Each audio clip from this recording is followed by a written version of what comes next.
Welcome to JK career institute. देखिए last class में हम लोगों ने देखा था किस तरीके से हमारे पास बॉन्ड लाइन नोटेशन हो सकता था, और हम लोगों ने ऑर्गेनिक में बहुत सारी बातें रखी थी कि हम लोग कैसे मॉलिक्यूल्स का रिप्रेजेंटेशन करते हैं, जहाँ पर हमने बात रखी कि मॉलिक्यूलर फार्मूला मेरे लिए क्या होता है, या फिर हम ग्राफिक फार्मूला की बात कर रहे थे, स्ट्रक्चरल फार्मूला की बात कर रहे थे हम लोग, है ना। फिर अपन लोग कंडेंस्ड स्ट्रक्चरल फार्मूला, फिर हम लोग बॉन्ड लाइन नोटेशन कर रहे थे, ठीक है। तो हम लोग की बात चल रही थी कि किस तरीके से हम किसी ऑर्गेनिक कंपाउंड को अपने कॉपी पन्ने पर रिप्रेजेंट करेंगे, ठीक है। इससे पहले 2 लेक्चर्स हो चुके हैं, अगर आपने नहीं देखा है तो उसको जाइए और पहले देख लीजिए, जिससे कि आपको सभी चीज़ें अच्छे समझ में आए, ठीक है। जैसा कि आपको पता है कि इस समय आपको कॉपी और पेन लेकर बैठना है, एक एक चीज़ अपन लोग इंपॉर्टेंट पॉइंट्स नोट करते रहेंगे, ठीक है, जो भी हमारे लिए इंपॉर्टेंट है, जो थ्योरीज है, जो रिएक्शंस है, हम लोग एक एक टॉपिक बहुत ही अच्छे से समझेंगे, ठीक है। तभी हम लोग का बेस स्ट्रॉन्ग बनेगा, है ना। क्योंकि 11th क्लास वाली जो भी पार्ट 11th क्लास का है, वो फिजिक्स हो, केमिस्ट्री या फिर मैथ हो, वो बहुत इंपॉर्टेंट है हमारे 12th के लिए, है ना। और 11th 12th पूरा काफ़ी इंपॉर्टेंट है। 12th के बाद अगर हम लोग हायर स्टडीज़ में जाते हैं तो वहाँ के लिए, है ना, वहाँ पर कभी भी 11th 12th की चीज़ें यूज़ हो जाती है। इस वजह से हमें 11th 12th में जो चीज़ें हैं वो बहुत ही अच्छे से आनी चाहिए, ठीक है। तो अब देखिए हम लोगों ने बात रखी थी कि अगर हम 2D रिप्रेजेंटेशन करें, ठीक, अभी तक जितना भी हम लोगों ने किया, जो भी हम रिप्रेजेंटेशन देखे, वहाँ पर हम क्या किए कि हम लोग 2D की बात कर रहे थे, है ना। वहाँ पर हम ऐसा नहीं देख पा रहे थे कि 3D वाला कैसा होता है ना। लेकिन देखिए एक्चुअल में जो मॉलिक्यूल होता है ना, वो 3D में होता है, ठीक। ऐसा हो सकता है कि मेरे पास एक कार्बन ऐसे हो, ठीक है, ये हम कार्बन बोलते हैं। तो मीथेन की बात करते हैं, मीथेन, है ना, CH4 मेरे पास है। तो ऐसा हो सकता है कि एक हाइड्रोजन हो जो कि आपकी तरफ हो, है ना। देखिए कार्बन का मतलब क्या है, ये कार्बन का 2D प्लेन हो गया है, ठीक है। अब कार्बन से हाइड्रोजन आपकी तरफ भी हो सकता है, कार्बन से बाहर भी निकला हो सकता है, हाइड्रोजन पीछे भी हो सकता है, और हो सकता है कि हाइड्रोजन इस कार्बन के प्लेन में ही हो, ठीक। तो देखिए मॉलिक्यूल्स क्या है ना, एक्चुअल में वो 3D में होते हैं, है ना। अपन लोग एक्सपेरिमेंट करके देख लेते हैं कि उसका शेप क्या है, स्ट्रक्चर क्या है मॉलिक्यूल्स का, ठीक। तो हम लोग को ये 3D रिप्रेजेंटेशन आना चाहिए, है ना, क्योंकि अपन लोग का बोर्ड या फिर कॉपी तो 2D है। तो 2D में हम लोग 3D को कैसे समझें, तो 3D को समझने के लिए हमारे पास जुगाड़ है, उसको हम देख लेते हैं, ठीक। इसके बाद हम लोग बात करते हैं कि हमारे पास किस तरीके से मॉलिक्यूलर मॉडल्स होते हैं, है ना। अपन लोग लैब में या फिर क्लासेस में मॉडल्स का यूज़ करते हैं चीज़ों को समझाने के लिए, तो मॉडल्स की बात कर लेते हैं। फिर अपन लोग आएंगे टेट्रा वैलेंसी ऑफ कार्बन पे, है ना। तो चलिए स्टार्ट करते हैं हम आज। तो हम लोग की हेडिंग रहेगी आज 3D representation of organic compound, है ना। ऐसे लिख लें आप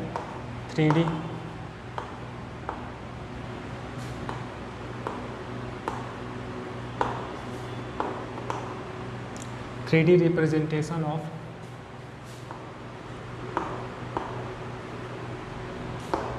ऑर्गेनिक कंपाउंड, ठीक है। 3D का मतलब हम जानते हैं, ठीक है। इससे पहले थोड़ी सी बातें हम लोग कर लेते हैं। देखिए 2D का क्या मतलब होता था अभी तक। 2D का मतलब समझ सकते हैं हम लोग सर्कल, ठीक है। जैसे कि एक्चुअल एग्जांपल, जो हमारे पास बोतल का ढक्कन होता है, बर्नी का जो ढक्कन होता है जिसमें अचार रखते हैं हम लोग, ठीक है, वो ढक्कन क्या है, वो 2D है ना। 2D में देखिए हम एक्सिस की बात करते हैं। 2D में मेरे पास 2 एक्सिस हुआ करते हैं, X axis and Y axis, ठीक है। अब एक्स एंड वाई से मिलके जो ये प्लेन बन रहा है ना, ये वाला प्लेन, ये प्लेन, ठीक है, इसे मैं क्या बोल रहा हूँ 2D, ये 2D है, ठीक। जैसे कि मेरा बोर्ड क्या है, एक्स एक्सिस एंड इधर वाई एक्सिस, तो बोर्ड मेरा 2D है ना। लेकिन हम बात करने वाले 3D की। 3D का एग्जांपल मैंने लिया मिठाई, जो लाल वाली मिठाई होती है ना, वो क्या है, स्फेयर है, वो क्या है 3D में है ना। जैसे कि अगर बोर्ड मान लीजिए, बोर्ड ऐसे आगे निकल जाए, बाहर आ जाए, तो हम बोलेंगे भाई साहब ये 3D है, ठीक है ना। जैसे हम लोग क्यूब होता है, वो भी क्या 3D है, ठीक। इसका मतलब है कि 3D में 3 एक्सिस होती हैं, है ना। जैसे मैं बोल रहा हूँ एक्स वाई एंड ये वाला जेड, है ना। एक्चुअल में क्या है कि ये जेड वाला एक्सिस बोर्ड के बाहर है ना, लेकिन हम लोग को बोर्ड तो 2D है, तो उस पर हम इस तरीके से दिखाते हैं, है ना, ऐसे। अब मान लीजिए कोई ऑब्जेक्ट रखा हुआ है जो कि यहाँ पर है, कहाँ पर है, बाहर, ठीक। मान लीजिए यहाँ पर अगर कोई ऑब्जेक्ट रखा हुआ है, तो मुझे देखिए कैसे जाना पड़ेगा, यहाँ तक पहुँचने का तरीका क्या है, एक्स एक्सिस, है ना। एक्स का मतलब वो जो दीवार से हम चल रहे हैं, एक्स एक्सिस, ठीक है। इधर वाला वाई एक्सिस, फिर हम ऊपर आएंगे जेड एक्सिस, ठीक है। तो इस तरीके से हम बात कर सकते हैं 3D की। मतलब यहाँ पर कोई पॉइंट है, ये डिस्टेंस और इसी से ये वाला डिस्टेंस, ठीक है ना, इस तरीके से ऐसे। तो हम लोग बात करने वाले 3D की, ठीक, किस तरीके से देखते हैं, है ना। तो ये थोड़ा बहुत 3D का आइडिया, मॉलिक्यूल्स पे आते हैं ना, इन सब चीज़ों पे नहीं आते, ठीक है। 3D को रिप्रेजेंट करने के लिए हम लोग सिंबल्स का यूज़ करेंगे, नोटेशंस का यूज़ करेंगे, ठीक है। जैसे कि अपन लोगों ने बॉन्ड लाइन नोटेशन में देखा था कि हम लोग एक सिंगल बॉन्ड का यूज़ कर रहे थे, ठीक। कई सारे एग्जांपल्स हमने देखे। एक शेप की बात करते हैं, जैसे कि ये शेप है ना, इस शेप को हम क्या बोलते हैं, वेज, है ना, वेज। हम लोग 2 शेप यूज करेंगे, एक को हम बोलने वाले सॉलिड वेज, इसको हम सॉलिड पूरा पेंट कर देते हैं,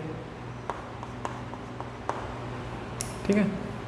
इसे मैं बोलूँगा सॉलिड वेज, ठीक। सेकंड हम यूज़ करते हैं डैश, इसी को अगर मैं डैश डैश कर दूँ, ठीक, इसे मैं बोलता हूँ डैश वेज, डैश्ड वेज, है ना। तो 3D में कंपाउंड को दिखाने के लिए हम लोग वेज शेप का यूज़ करते हैं, है ना, solid wedge and dash wedge, ठीक। 3D का मतलब मुझे समझ में आ गया कि मेरे लिए जो ऑर्गेनिक कंपाउंड है वो 3D में हो सकता है ना। अगर मैं इस तरीके से देखूं, कंपाउंड यहाँ पर रखा है, तो हो सकता है कि कार्बन, है ना, बोर्ड को ले लेते हैं, हो सकता है कि कार्बन बोर्ड के प्लेन में हो, है ना, एक हाइड्रोजन बोर्ड से बाहर निकला हो और एक हाइड्रोजन बोर्ड के पीछे हो और 2 हाइड्रोजन बोर्ड के प्लेन में हो, है ना। जैसे कि एग्जांपल देखें हम लोग, जैसे CH4 है, मीथेन जैसे है, ठीक है। अब मीथेन में आप देखो, ये कार्बन है, ठीक, हाइड्रोजन, ये हाइड्रोजन, है ना, एंड ये एक हाइड्रोजन,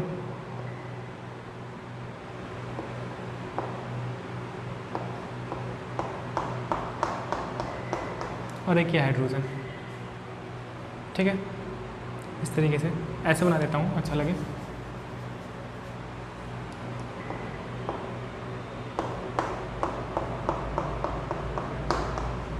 है ना। तो इसका मतलब क्या है, मुझे समझ में आना चाहिए। अब ये जो रिप्रेजेंटेशन है ना, इसे मैं बोल रहा हूँ 3D रिप्रेजेंटेशन, ठीक। अच्छा, इस डैश का मतलब क्या है ना, away from observer, away from observer, ठीक। सॉलिड का मतलब क्या है, टुवर्ड्स ऑब्जर्वर,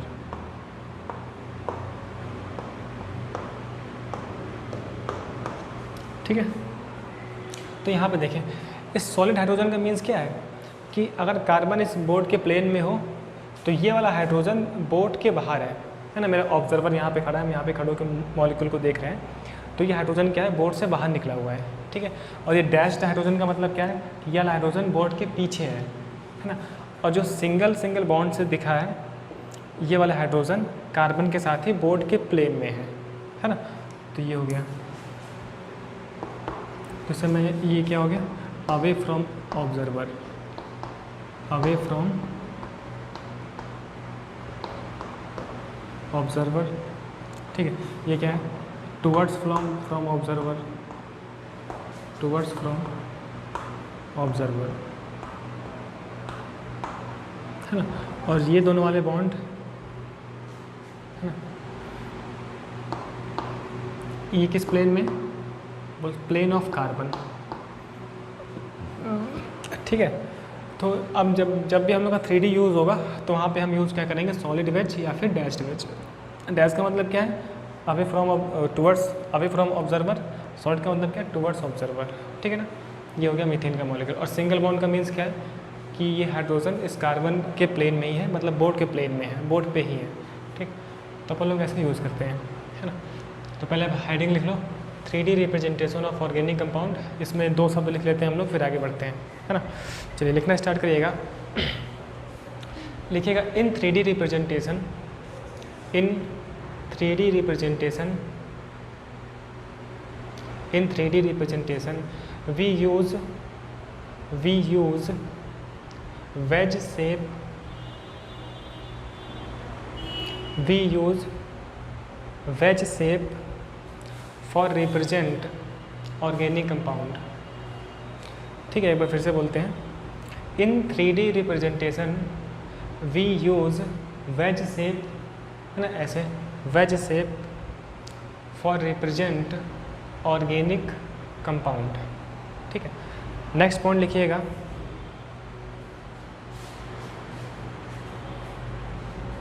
लिखिएगा, solid wedge is used for, next point है अपना, solid wedge is used for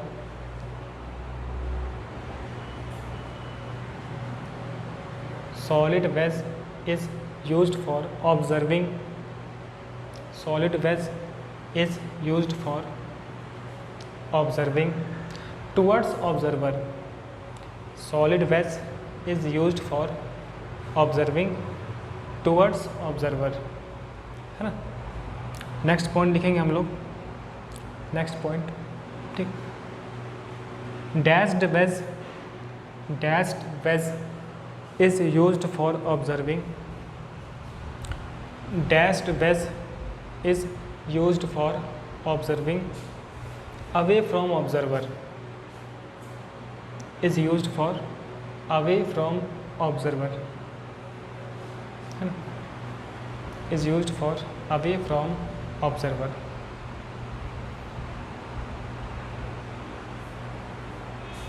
ठीक, तो इतना हो गया। तो आप लोग ये लिख लें, पहले ऐसा बना लें वेज शेप, सॉलिड वेज बना लें, डैश्ड वेज बना लें, इसके नीचे इसका मीनिंग लिख लें, है ना, इसके नीचे इसका मीनिंग अवे फ्रॉम ऑब्जर्वर, फिर हम लोग एग्जांपल लिख लेंगे मीथेन का इस तरीके से। ठीक, सही है। अब इसमें एक आध दो एग्जांपल पूछते हैं हम लोग। ठीक है, ऐसा बना लें आप लोग, जिस तरीके से बोला वैसे आप लोग लिखते जाए। ठीक है, चलिए इसको रफ करते हैं हम लोग।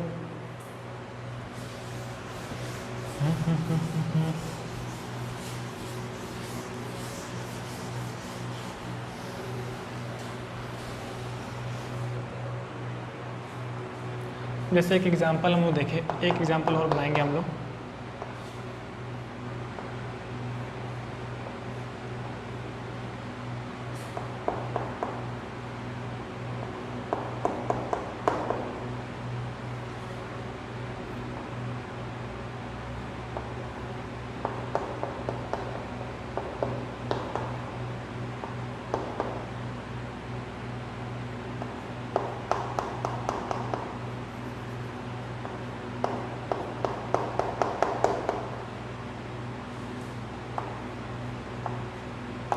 ऐसा भी यूज़ कर सकते हैं हम लोग। ठीक है, इसमें हम बता सकते हैं कि कितने कार्बन, है ना, सेम प्लेन में है और कौन कौन से टुवर्ड्स ऑब्जर्वर है एंड कौन कौन से अवे फ्रॉम ऑब्जर्वर है ना। तो मुझे बताना है कि पहला क्वेश्चन क्या है, मुझे नंबर ऑफ क्या बताना है, नंबर ऑफ हाइड्रोजन्स, है ना, towards observer,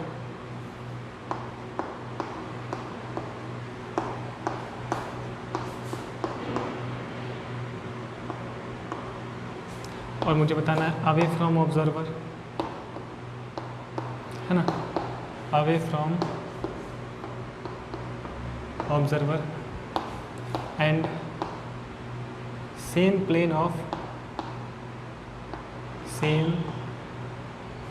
plane of carbon, है ना।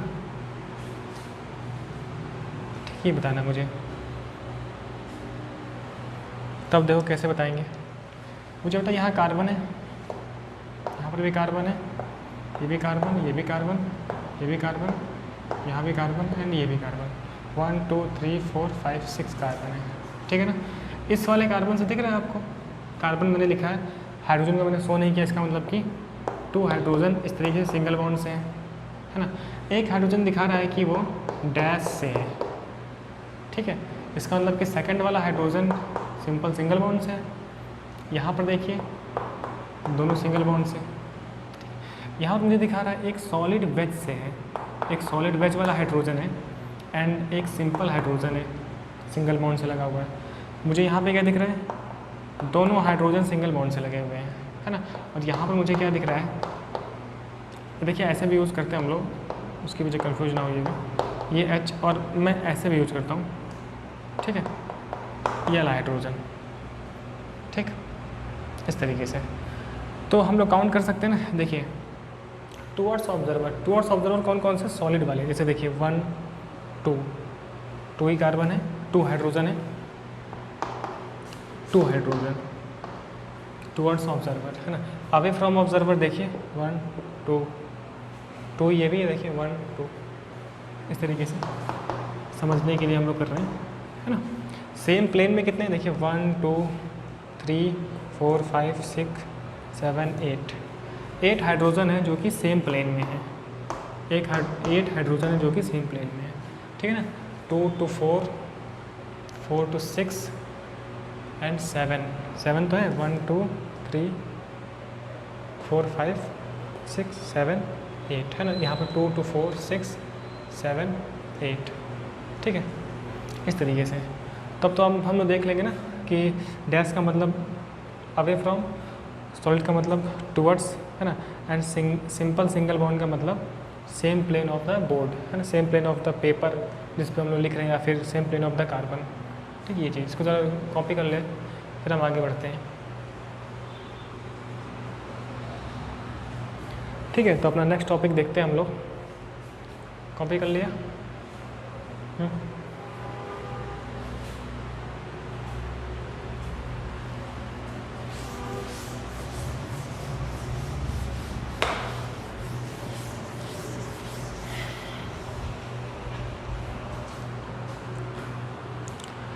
नेक्स्ट हम बात करते हैं इसी में, है ना, हेडिंग ख़त्म हो गई। हम देखते हैं मॉलिक्यूलर मॉडल्स, मॉलिक्यूलर मॉडल्स, ठीक है। देखिए सिंपल मॉडल का मतलब ही क्या होता है। देखिए अगर हम किसी चीज़ के बारे में नहीं जानते हैं और उसकी हम कल्पना कर रहे हैं, हाइपोथेसिस कर रहे हैं कि वो कैसी दिखती होगी, तो अपन लोग मॉडल के थ्रू उसको समझते हैं, है ना। जैसे कि ईश्वर है, गॉड है, किसी ने देखा तो है नहीं, है ना, तो उनकी हम लोग मूर्ति बनाते हैं। तो मूर्ति क्या मॉडल है। हम ऐसा सोचते हैं कि शायद ऐसे भगवान दिखते होंगे जो हमने मॉडल बनाया है, ठीक है। इस तरीके से अगर जैसे मेरे पास ऑर्गेनिक कंपाउंड्स हैं, वो 3D में है ना। अच्छा 3D में क्या होता है ना कि फिक्स होता है, जैसे कि एक कार्बन हो गया तो हाइड्रोजन उसके साथ किस एंगल पे है वो एंगल फिक्स होता है, ठीक है। तो इस वजह से ऑर्गेनिक मॉलिक्यूल्स की, ऑर्गेनिक कंपाउंड्स की, है ना, एक फिक्स शेप होती है, ज्योमेट्री होती है, ठीक है, कि कितने एंगल पे हाइड्रोजन है, कितने एंगल पे CH बॉन्ड है, ये सब चीज़ें फिक्स होती है ना। लेकिन जो हमारे पास आयनिक कंपाउंड होते हैं जहाँ पर इलेक्ट्रोवैलेंट बॉन्ड लगता है, वहाँ पर ऐसा कुछ चीज़ें फिक्स नहीं होती है, ठीक है, क्योंकि सिंपल इलेक्ट्रोवैलेंट बॉन्ड में इलेक्ट्रोस्टैटिक फोर्स ऑफ अट्रैक्शन लगता है ना, जो कि 2 अपोजिट चार्ज के बीच में लगता है, ठीक। तो वहाँ पर कोई एंगल नहीं है। जैसे HCl, जैसे कि NaCl की बात करते हैं, HCl नहीं NaCl, तो NaCl में क्या कि Na+ और Cl-, ये 2 चार्ज पार्टिकल है ना। तो इनके बीच में फोर्स, जैसे Na+ यहाँ रखा है और Cl- कहीं पर भी रखा हो, मतलब Na से किसी भी एंगल पर रखा हो तो फोर्स लग जाएगा, है ना। मतलब कि आयनिक कंपाउंड में कोई शेप फिक्स नहीं होता है, स्ट्रक्चर नहीं होती है। लेकिन जो ऑर्गेनिक वाले कंपाउंड्स होते हैं जहाँ पर कोवैलेंट बॉन्डिंग होती है ना, वहाँ पर शेप फिक्स होता है कि किस एंगल पे होगा, तो मुझे एंगल वाली बात भी करनी पड़ेगी, है ना। तो हम लोग बात करते हैं मॉडल्स की, ठीक है। अब देखिए मॉडल्स में क्या होता है कि अपन लोग वुड के मॉडल्स, है ना, प्लास्टिक के मॉडल्स यूज़ करते हैं, जिसमें से हम यूज़ कर रहे हैं, पहला का नाम है फ्रेमवर्क मॉडल, इसे हम बोल रहे हैं फ्रेमवर्क मॉडल, ठीक है। अब इस मॉडल में क्या है ना कि ओनली हम लोग बॉन्ड्स को दिखाना चाहते हैं, जैसे कि इस तरीके से ये हम लोग का वो वुड है या फिर प्लास्टिक का मॉडल है। इस तरीके से हम लोग केवल बॉन्ड को दिखा रहे हैं, किसी भी हम लोग एटम को यहाँ पर नहीं दिखा रहे हैं, ठीक है, इस तरीके से।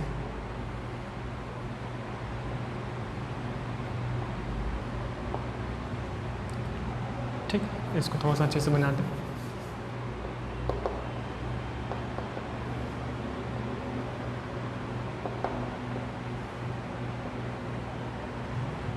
ठीक, ये हो गया। जैसे कि CH4 था ना, कार्बन और 1 2 3 4 हाइड्रोजन। इसे मैं क्या बोल रहा हूँ, फ्रेमवर्क मॉडल, है ना। ओनली हम बॉन्ड्स को दिखाना चाहते हैं। अगर मैं मॉलिक्यूल्स और बॉन्ड को दिखाऊँ, इसका मतलब मेरा बॉन्ड है, ये बॉन्ड को शो कर रहा है, ठीक है। जैसे कि ये मॉलिक्यूल हो गया और इसके साथ एटम, एक एटम ये, और ये मेरे पास वैसे ही मॉडल, एक एटम यहाँ पे लगा हुआ है, ठीक। एटम ये और ऐसे एटम ये, ठीक है ना। तो मेरे पास इस तरीके से प्लास्टिक की बॉल्स होते हैं या फिर वुड की बॉल होती है, और ऐसे मेरे पास ये मॉडल होता है जहाँ पर हम लोग मॉलिक्यूल्स को इस तरीके से सेट करके दिखाते हैं कि ये मेरे पास एटम है और एक बॉन्डिंग हुई है और ये एटम मेरे पास लगे हुए हैं, ठीक है। तो अगर मुझे मॉडल में एटम को भी दिखाना है, ये एटम है, एटम को दिखाना है और बॉन्ड को दिखाना है ना, तो इस तरीके से हम लोग मॉडल यूज़ करते हैं, ठीक है। इसे मैं बोलता हूँ, इसे हम बोलते हैं बॉल स्टिक मॉडल। क्या बोलते हैं, बॉल स्टिक मॉडल, ठीक है। यहाँ पर हम बॉल से मॉलिक्यूल को, बॉल से एटम्स को दिखा रहे हैं, है ना। एक और होता है, मान लीजिए मुझे एटम के साइज को भी प्रेफर करना है कि एटम का साइज कितना होगा, ठीक है ना। तो अपन लोग यूज़ करते हैं स्पेस फिलिंग मॉडल। क्या चीज़, स्पेस फिलिंग मॉडल,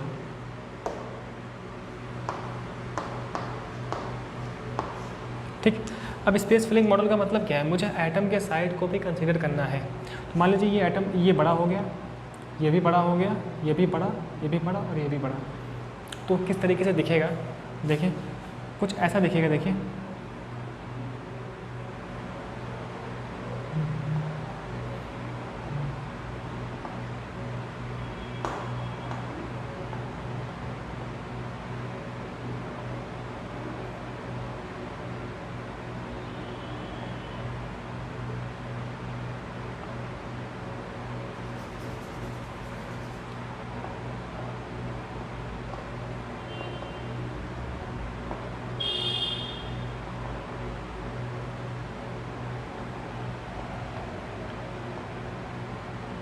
ये थोड़ा सा बन नहीं रहा है,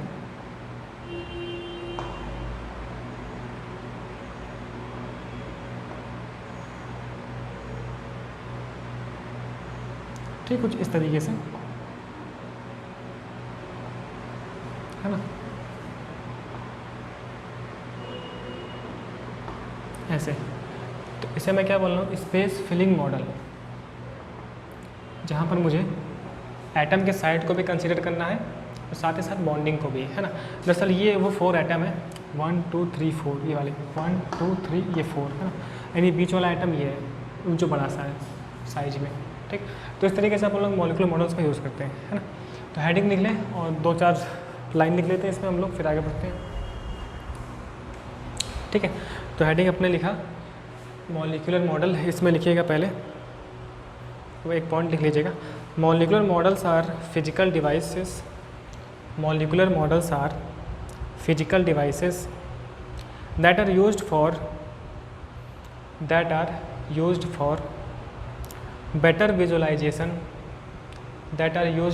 better visualization, and perception of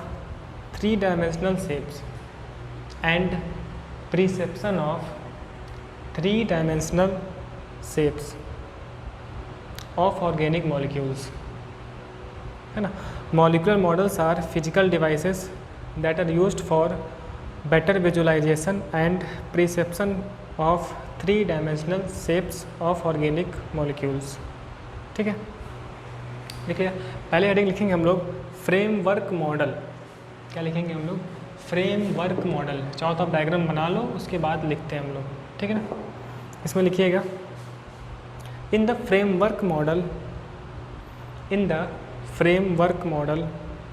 only the bonds connecting the atoms in the framework model, only the bonds connecting the atoms of molecule, only the bonds connecting the atoms of molecule, है ना, atoms of molecule, and not the atoms themselves are shown, and not the atoms themselves are shown. ठीक है, तो पहला ये model है जहाँ पर अपन लोग ओनली बॉन्ड की बात कर रहे हैं, ना कि एटम्स के सोन की बात कर रहे हैं। ठीक है, चलिए नेक्स्ट हेडिंग लिखेंगे हम लोग बॉल स्टिक मॉडल। क्या लिखेंगे हम लोग? बॉल स्टिक मॉडल, ऐसे लिख सकते हैं बॉल एंड स्टिक मॉडल। ठीक है, इसमें लिखिएगा this model emphasises, this model है ना, इसमें लिखेंगे this model emphasises the pattern of bonds of a molecule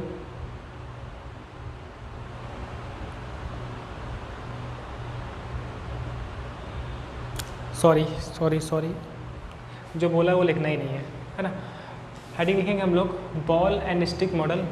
ठीक, जो लिखा उसको काट दीजिए, फिर से लिखते हैं हम लोग, है ना। इसमें लिखेंगे हम लोग इन दिस मॉडल, है ना, in this model both the atoms and bonds are shown. In this model both the atoms and bonds are shown. ठीक है, in this model both the atoms and bonds are shown. ठीक है, तो मुझे दिख रहा है कि एटम्स एंड बॉन्ड्स सोन हो रहे हैं यहाँ पर। ठीक, चलिए नेक्स्ट हेडिंग लिखेंगे हम लोग स्पेस फिलिंग मॉडल। मुझे पता थोड़ा बहुत फास्ट हो रहा है, आप पॉज करके देख सकते हो, है ना। स्पेस फिलिंग मॉडल, यहाँ पर हम लोग बात रखेंगे स्पेस फिलिंग मॉडल।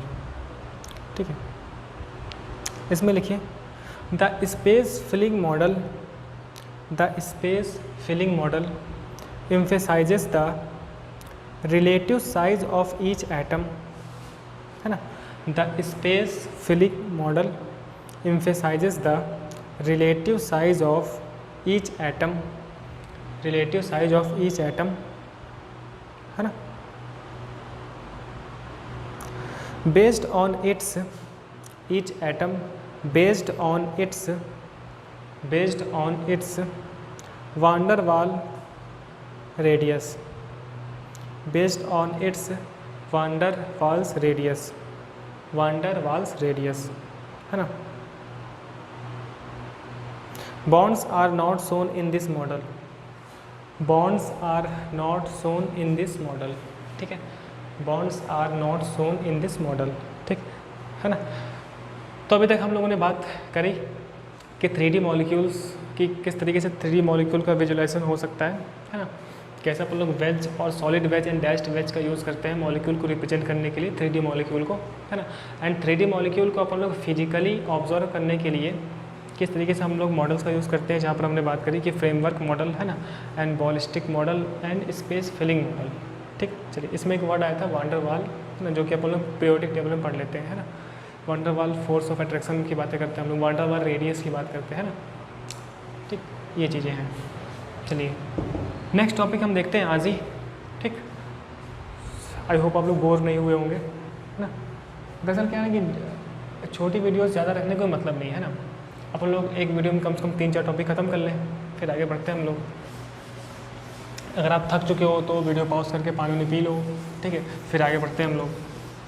ठीक, अब देखिए एक और इम्पॉर्टेंट कॉन्सेप्ट की बात करते हैं, लास्ट टॉपिक, फिर लेक्चर को यहीं बंद करते हैं, है ना। देखिए जो भी चीज़ें हैं ना, हम चाहते हैं कि जैसे कि ऑफलाइन होता है ना, वैसे ही अपन लोग फील दें, है ना। कोई भी एडिटिंग नहीं करेंगे, है ना। ऐसा नहीं कि मैं इसे रफ कर रहा हूँ तो उसे एडिट करके हटा दूँ, सेम क्लास वाली फील होनी चाहिए। इस वजह से अनकट वीडियो रखते हैं, है ना। जैसे चौक गिर गई तो मैं उसे उठा रहा हूँ, अब ऐसा नहीं कि मैं उठाते हुए इस चीज़ को सीन काट दूँ, है ना। ये सब चीज़ें नहीं, तो बिल्कुल जैसे ऑफलाइन में होता है ना, वही सब हरकतें करेंगे हम लोग, है ना। नेक्स्ट देखते हैं, next tetra covalency of carbon. क्या बात करते हैं हम लोग? टेट्रा कोवैलेंसी ऑफ कार्बन, ठीक है ना। And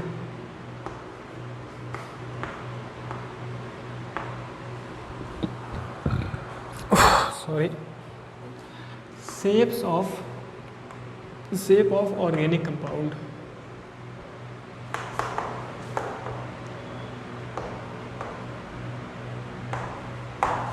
and shape of organic compound. ठीक, ये चीज़ है। देखिए मुझे पता है कि कार्बन की वैलेंसी 4 होती है, किस तरीके से 4 होती है वही हम आज देखने वाले हैं। एंड शेप की बात, जैसा कि अभी हम लोग रखा कि ऑर्गेनिक कंपाउंड्स क्या हो सकते हैं, 3D में हो सकते हैं। तो जब भी 3D में होगा तो उनका एक पर्टिकुलर शेप होगा, कार्बन एंड हाइड्रोजन के बीच में एक पर्टिकुलर एंगल होगा।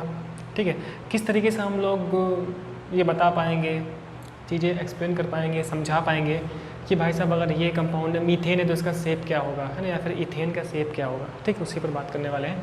देखिए, इस टॉपिक के लिए हम लोग को रिक्वायरमेंट है थोड़ा बहुत एटॉमिक स्ट्रक्चर में जो हम पढ़ते हैं, एटॉमिक स्ट्रक्चर हमारा चैप्टर होता है 11th क्लास का, उससे कुछ कॉन्सेप्ट का यूज़ करना है। ठीक है, तो हम लोगों ने स्टार्टिंग में बोल दिया था जो कॉन्सेप्ट मुझे यूज़ करना होगा फिजिकल केमिस्ट्री का या फिर इनऑर्गेनिक का, वो हम लोग उसी टाइम पढ़ लेंगे, है ना। इस वजह से वीडियो थोड़ी लंबी हो सकती है ना, क्योंकि मुझे पता नहीं कि आप लोगों ने अभी तक एटॉमिक स्ट्रक्चर पढ़ा है कि नहीं पढ़ा है ना। थोड़ा सा कॉन्सेप्ट यूज़ होना है, उसको हम यहाँ देख लेते हैं, फिर हम आगे बढ़ते हैं। ठीक, चलिए देखिए थोड़ी बहुत एटॉमिक स्ट्रक्चर की बात कर लेते हैं। एटॉमिक स्ट्रक्चर, अगर इससे पहले हम बात करें तो आपने 9th क्लास में पढ़ा होगा, है ना, उसका डायरेक्ट 11th में मिलता है।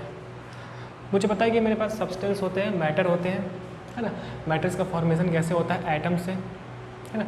एटम से कॉम्बिनेशन से मेरे पास मॉलिक्यूल बनता है, मॉलिक्यूल के कॉम्बिनेशन से मेरे पास सब्सटेंस बनता है। ठीक है, इस तरीके से। तो एटम के लिए भाई साहब क्या कहानी है, ठीक है। अब एटम के पीछे बहुत सारी कहानी है, हम फिलहाल उस पर नहीं जा रहे हैं, मॉडल्स पे, है ना, एक्सपेरिमेंट पे, छोटी मोटी बातें। देखिए, अगर ये एटम है, एटम नहीं बन रहा है ना, अब पॉजिटिव चार्ज, ठीक है। मुझे पता है कि जो न्यूक्लियस होता है ना, न्यूक्लियस, इसे मैं क्या बोल रहा हूँ, न्यूक्लियस, न्यूक्लियस, ठीक है ना।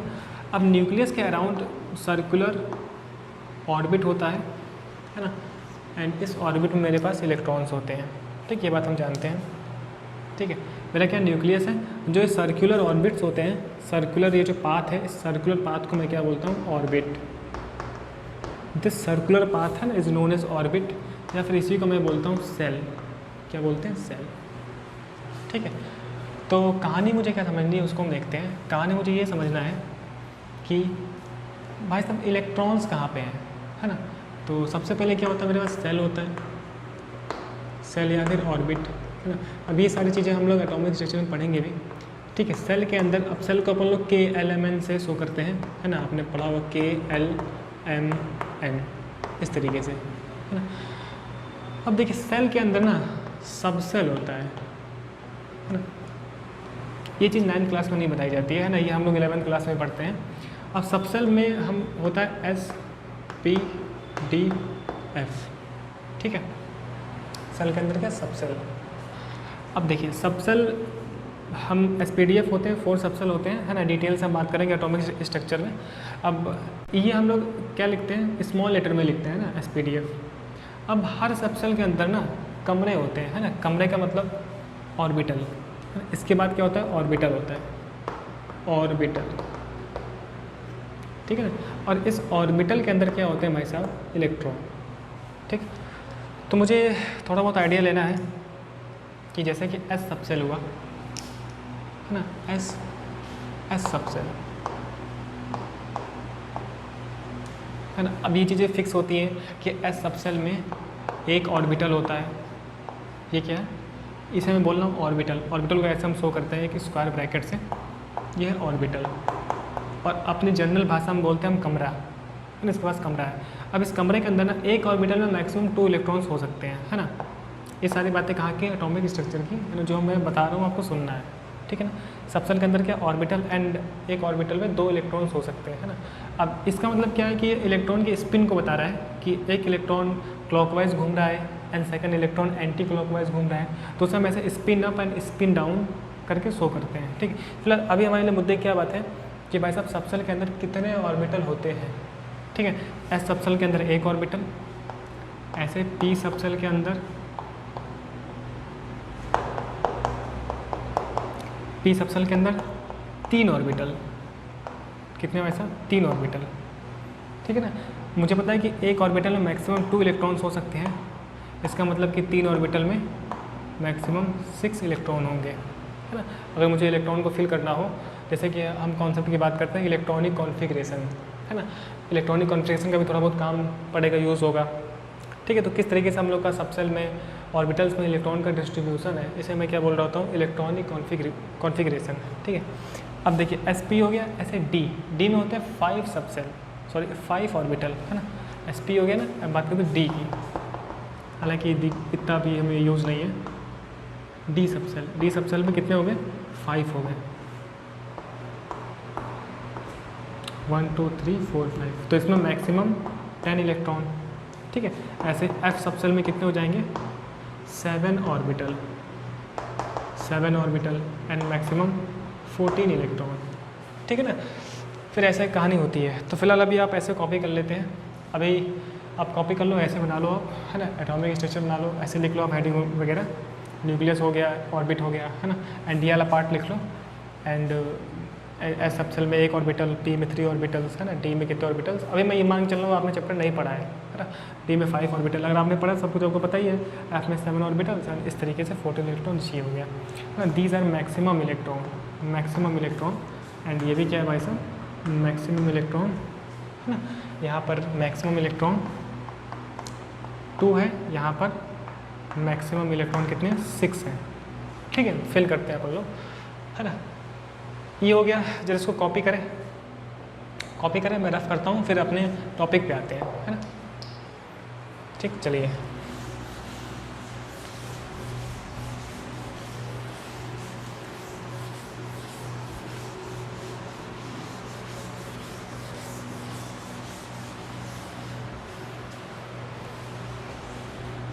एग्जाम्पल लेते हैं हम लोग मीथेन का। एग्जाम्पल मेरे लिए है मीथेन, ठीक है ना। देखिए मीथेन में क्या CH4 है ना, ठीक। अब देखिए मैं ये जानता हूँ कि कार्बन एंड हाइड्रोजन के बीच में कोवैलेंट बॉन्डिंग है ना। कोवैलेंट बॉन्डिंग कैसे होते हैं? इलेक्ट्रॉन के शेयरिंग से, ठीक। उसकी बात, तो इसके लिए मुझे चाहिए ना, कार्बन में कितना होता है भाई साहब? अगर मैं बात करूँ एटॉमिक नंबर तो 6 होता है, 6 एंड ये 12, ठीक है ना। तो जेड कितना होता है कार्बन के लिए? 6, ठीक। अच्छा, इसके लिए हम लोग लिख सकते हैं इलेक्ट्रॉनिक कॉन्फ़िगरेशन। आपने पढ़ रखा होगा, है ना। 1s 2s 2p, ठीक है ना। अभी शायद आपने ना पढ़ा हो, ठीक। तो इलेक्ट्रॉनिक कॉन्फ़िगरेशन का मीन से क्या है कि जो मेरे सब सेल हैं उसमें इलेक्ट्रॉन्स का डिस्ट्रीब्यूशन कैसे है ना। अभी हमने देखा कि s में मैक्सिमम 2 इलेक्ट्रॉन्स हो सकते हैं, ठीक है। 2 to 4 हो गए, मुझे 6 फिल करने हैं तो यहाँ पे 2 मैं कर दूँ, 2 to 4 to 6, है ना। इस तरीके से ये हो गया। अगर आप इसमें देखो ना, जो ये लिखा है ना, अच्छा इसका मतलब ये समझना होता है कि जो सबसे पहले लिखा है ना, जो न्यूमेरिकल में लिखा है ना, ये हम लोग को शो करता है ऑर्बिट को। किसको? मेरा ये शो करता है सेल या फिर ऑर्बिट, ठीक है। और जो ये S लिखा है ना, SPDF, ये क्या शो करता है? सब सेल को, ठीक है। और जो ऊपर नंबर्स लिखे हैं, ये वाले नंबर्स ना, ये मुझे बता रहे होता है इलेक्ट्रॉन्स को, ठीक। तो कार्बन के लिए मैं जानता हूँ कि एटॉमिक नंबर 6 होता है, तो इसके लिए मैं इलेक्ट्रॉनिक कॉन्फ़िगरेशन की बात कर सकता हूँ 1s2 2s2 2p2, ठीक। अच्छा, ये मेरा ब्लॉक को बताता है। अब देखिए हम बात करते हैं सबसे पहले आउटर मोस्ट सेल की, है ना। आउटर मोस्ट सेल का मतलब जो सबसे बाहर का सेल है, ठीक। क्योंकि ये न्यूक्लियस है और न्यूक्लियस पे पॉजिटिव चार्ज है एंड इलेक्ट्रॉन्स पे क्या नेगेटिव चार्ज है। तो अपोजिट चार्ज में क्या होता है? अट्रैक्शन होता है ना। तो जैसे जैसे मैं न्यूक्लियस से दूर जाऊँगा वैसे वैसे डिस्टेंस बढ़ेगी, और डिस्टेंस बढ़ती है तो इनके बीच में जो अट्रैक्शन फोर्स होता है वो कम हो जाता है ना। 12th क्लास का टॉपिक है इलेक्ट्रोस्टैटिक फोर्स की हम बात करते हैं, वहाँ पर हम सीखते हैं, ठीक। तो जैसे जैसे न्यूक्लियस से मैं दूर जाऊँगा ना, वैसे वैसे इलेक्ट्रॉन्स पे जो लगने वाला अट्रैक्शन है वो कम हो जाएगा, है ना। इसका मतलब ये है कि मैं बाहर वाले सेल से इलेक्ट्रॉन को आसानी से निकाल सकता हूँ, है ना। हम हमेशा बात करते हैं आउटर मोस्ट सेल की, क्योंकि आउटर मोस्ट सेल से ही ना मेरे लिए काम चलता है, मैं वहीं से इलेक्ट्रॉन्स आसानी से निकाल सकता हूँ। अब जो अंदर वाले सेल्स हैं, है ना, वहाँ पर तो न्यूक्लियस का अट्रैक्शन ज़्यादा है ना। इसका मतलब न्यूक्लियस के चारों तरफ इलेक्ट्रॉन डेंसिटी ज़्यादा होगी, है ना। जैसे जैसे मैं न्यूक्लियस से दूर जाऊँगा इलेक्ट्रॉन डेंसिटी कम होती जाएगी, है ना। फिर बात करते हैं हम लोग स्क्रॉडिंजर वेव मॉडल में, एटॉमिक स्ट्रक्चर का पार्ट है ये सब, ठीक। तो मुझे क्या देखना है, मैं बात करता हूँ कि जो आउटर मोस्ट सेल है ना उसकी मैं बात करता हूँ, है ना। एंड आउटर मोस्ट सेल मैं कैसे देखता हूँ? इस न्यूमेरिकल वाले नंबर से जो आगे लिखा है, तो यहाँ लिखा है 1, यहाँ लिखा है 2, तो आउटर मोस्ट क्या होगा? 2 वाला होगा, क्योंकि मैक्सिमम नंबर वाला, ठीक है। तो अगर जो आउटर मोस्ट सेल है उसकी जो ऑर्बिटल वाली पोजीशन है मैं उसको लिखता हूँ, इसे हम लिखते हैं सी ग्राउंड स्टेट, इसे मैं बोलता हूँ ग्राउंड स्टेट, ठीक है ना। ग्राउंड स्टेट का मतलब जो स्टेट अभी मेरी मुझे दिख रही है, ग्राउंड स्टेट मतलब स्टेबिलिटी वाला स्टेट, है ना। जैसे कार्बन पे कोई चार्ज दिख रहा है क्या, कार्बन पे कोई चार्ज ही नहीं है ना। इसका मतलब कि अभी क्या है, एटम न्यूट्रल, जो है एटम न्यूट्रल होता है ना। तो ये जो स्टेट है ना, इसे मैं बोलता हूँ ग्राउंड स्टेट, है ना। तब देखिए एस ऑर्बिटल, एस ऑर्बिटल की अभी मैंने बात की, एस सबसेल की, एस सबसेल में 1 ऑर्बिटल होता है ना। तो ये 1 ऑर्बिटल एस वाला, 2 इलेक्ट्रॉन फिल है, तो इस तरीके से 2 इलेक्ट्रॉन फिल है। फिर पी ऑर्बिटल, पी सबसेल की मैंने बात की, है ना, इस तरीके से पी में 3 ऑर्बिटल, है ना, लेकिन 2 इलेक्ट्रॉन से फिल है, कितने 2 हैं, है ना। और इलेक्ट्रॉन्स को फिल करने का मेरे लिए एक रूल है ना, हुंड्स का रूल को फॉलो करते हैं हम लोग। तो इलेक्ट्रॉन्स को हम फिल कैसे करते हैं, जितने भी ऑर्बिटल्स हैं ना, सब में एटलीस्ट 1 इलेक्ट्रॉन मुझे फिल करना होता है। तो 1 यहाँ और 1 यहाँ, सेम स्पिन या फिर अपोजिट स्पिन के साथ में, ठीक। ऐसा नहीं कि मैं इन दोनों को एक ही में लिख दूंगा, नहीं, ये मेरा रूल नहीं है ना। सबसे पहले सभी कमरे में एक एक इलेक्ट्रॉन जाएंगे, उसके बाद उसका रिपीटेशन होगा, मतलब पेयरिंग होगी, है ना। ये हुंड्स का रूल होता है, ठीक है। तो मैंने देखा कि पी में क्या है, 2 इलेक्ट्रॉन्स, तो 2 इलेक्ट्रॉन्स कैसे फिल करूँगा, 1 और 2, ठीक, इस तरीके से। तो ये क्या है, कार्बन की ग्राउंड स्टेट है, ठीक। अच्छा, अब देखिए जितने अनपेयर्ड है ना, मैं उतने ही बॉन्ड बना सकता हूँ। अच्छा, बॉन्डिंग कैसे होती है, शेयरिंग वाले में एक बंदा आया, एक इलेक्ट्रॉन रखा, दूसरा बंदा एक इलेक्ट्रॉन रख रहा है ना। तो 1 इलेक्ट्रॉन से एक बॉन्ड बनता है, एक बॉन्ड में 2 इलेक्ट्रॉन्स होते हैं, है ना। तो अभी देखिए आप कितने अनपेयर्ड है यहाँ पे, एक ही तो अनपेयर्ड है। तो हाइड्रोजन का जो एस वाला ऑर्बिटल है, हाइड्रोजन का एटॉमिक नंबर 1 होता है ना, तो 1s1 इलेक्ट्रॉनिक कॉन्फ़िगरेशन होगा। तो उसका जो एस वाला ऑर्बिटल है, वहाँ से एक इलेक्ट्रॉन यहाँ पर, है ना, शेयरिंग करके एक बॉन्ड बन सकता है, एक बॉन्ड बन सकता है, ठीक है। इसका मतलब है कि कार्बन ग्राउंड स्टेट में तो सिंगल बॉन्ड ही बनाता है, कार्बन ग्राउंड स्टेट में सिंगल बॉन्ड बनाता है। लेकिन मुझे तो पता है मीथेन भाई साहब, मीथेन CH4 है, 4 बॉन्डिंग होती है। तो 4 बॉन्डिंग कैसे होगी उसकी बात करते हैं हम लोग। तो मैं लिखता हूँ यहाँ पर C स्टार, इस स्टार का मतलब होता है एक्साइटेड स्टेट, क्या होता है, EXCITD, एक्साइटेड स्टेट, ठीक है। एक्साइटेशन का मतलब क्या है, कार्बन को मैंने, कार्बन के एटम को, है ना, मैंने क्या किया, हीट दिया, एनर्जी दिया, है ना। अब एनर्जी से क्या होगा, एनर्जी से ना जो इलेक्ट्रॉन्स हैं वो एक्साइट हो जाएंगे। जब इलेक्ट्रॉन्स एक्साइट होंगे तो आउटर मोस्ट सेल से इलेक्ट्रॉन्स मूव कर जाएंगे अपने नेक्स्ट वाले सेल में, ठीक है। एक्चुअल में ये क्या है, ये भी सेल था, ये भी सेल था, इसके अंदर ऐसे ऑर्बिटल्स थे, है ना। जब मैं हीट दूंगा, जब एनर्जी दूंगा, तो इलेक्ट्रॉन एक्साइट होंगे और अपने नेक्स्ट वाले सेल में, नेक्स्ट वाले ऑर्बिटल में पहुंच जाते हैं, है ना। तो मैं एक्साइट दूंगा ना, अगर मैं हीट दूंगा, एक्साइट करूंगा, तो ये जो बॉन्ड है ना, ये ब्रेक हो जाएगा और एक इलेक्ट्रॉन कूद के यहाँ पे आ जाएगा, ठीक है ना। तो ये सब चीज़ें होती हैं, एटॉमिक स्ट्रक्चर का पार्ट है ये सब, है ना, जो यहाँ पे मुझे यूज़ करना है। तो आपने देखा, जब मैं एक्साइट करूँगा तो ये इलेक्ट्रॉन एक पहुँच के ये वाला कूद के इधर आ जाएगा, मतलब इसको मैं डॉट डॉट से दिखा देता हूँ, यहाँ पहुँचेगा, ठीक है। अब ये अनपेयर्ड हो गया, 2 इलेक्ट्रॉन तो पहले से थे, एक इसका वाला और इधर आ गया, है ना, ये हो गया। अब देखिए, अब मेरे पास 4 अनपेयर्ड इलेक्ट्रॉन हैं, है ना। इसका मतलब कि अब हाइड्रोजन के साथ, अब हाइड्रोजन के जो 4 हाइड्रोजन हैं अपने अपने सिंगल बॉन्ड का यूज़ करके, एस ऑर्बिटल का यूज़ करके बॉन्डिंग कर सकते हैं, ठीक है। अभी ये पार्ट मेरा केमिकल बॉन्डिंग का भी है, अच्छे से वहाँ पर भी हम देखते हैं, ठीक। तो मैंने ये देखा कि कार्बन भाई साहब एक्साइटेड स्टेट में, एक्चुअली में वो एक्साइटेड स्टेट में 4 बॉन्डिंग करता है ना, ग्राउंड स्टेट में तो एक ही बॉन्डिंग कर रहा था, है ना, ऐसे। तो अब हाइड्रोजन का है ना, हाइड्रोजन अपने क्या करेगा, ऑर्बिटल्स लाएगा और यहाँ पर फिल करेगा इस तरीके से 4 इलेक्ट्रॉन्स, ठीक है, हाइड्रोजन वाले। तो ऐसे बॉन्डिंग होगी। तो इस तरीके से देखा ना आप लोगों ने। अब यहाँ से मैं देखूँ तो 1 2 3 4 मुझे ऑर्बिटल मिले, क्या चीज़, 4 ऑर्बिटल, हाइड्रोजन का ये इलेक्ट्रॉन है, ठीक है। 1 2 3 1 2 3 4, ठीक। एक तो ये वाला एंड ये वाला, ये और ये, ठीक है ना। तो जो ये 4 ऑर्बिटल है ना, इसे मैं बोलता हूँ 4 हाइब्रिड ऑर्बिटल,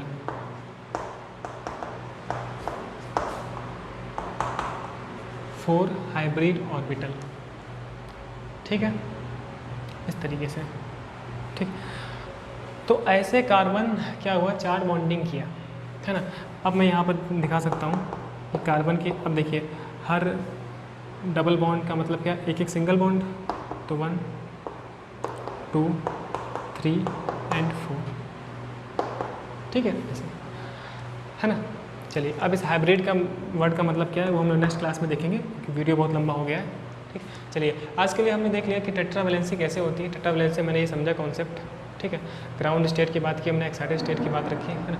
नेक्स्ट क्लास में हम देखेंगे कि शेप्स के बारे में क्या चक्कर होता है और किस तरीके से अपन लोग हाइब्रिडाइजेशन का कॉन्सेप्ट देखते हैं यहाँ पर, है ना। चलिए तब तक के लिए बहुत बहुत थैंक यू, मिलते हैं नेक्स्ट लेक्चर में।